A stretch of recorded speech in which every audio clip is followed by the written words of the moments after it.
அரிப்பு மற்றும் வலியுடன் கூடிய வெரிகோஸ் வெயினில் இருந்து விடுபடுங்கள். இந்தியாவின் நம்பர் 1 வெரிகோஸ் வெயின் மருத்துவமனை ஏவிஸ் ஹாஸ்பிட்டலில் ஆலோசனை பெறுங்கள்.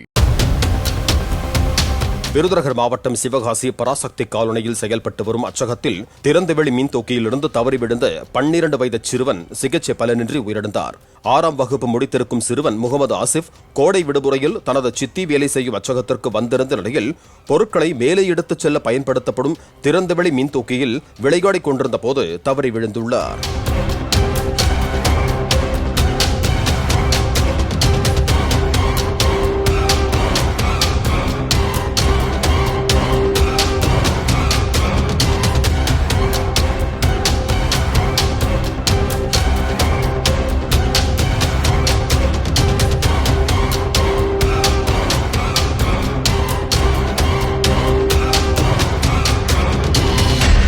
அரிப்பு மற்றும் வலியுடன் கூடிய வெரிகோஸ் வெயினில் இருந்து விடுபடுங்கள். இந்தியாவின் நம்பர் 1 வெரிகோஸ் வெயின் மருத்துவமனை ஏவிஸ் ஹாஸ்பிட்டலில் ஆலோசனை பெறுங்கள். பிளே ஸ்டோர் மற்றும் ஆப் ஸ்டோரில் இருந்து பாலிமர் செயலியை QR கோடு மூலம் பதிவிறக்கம் செய்யுங்கள். செய்திகளை உடனுக்குடன் பெறுங்கள்.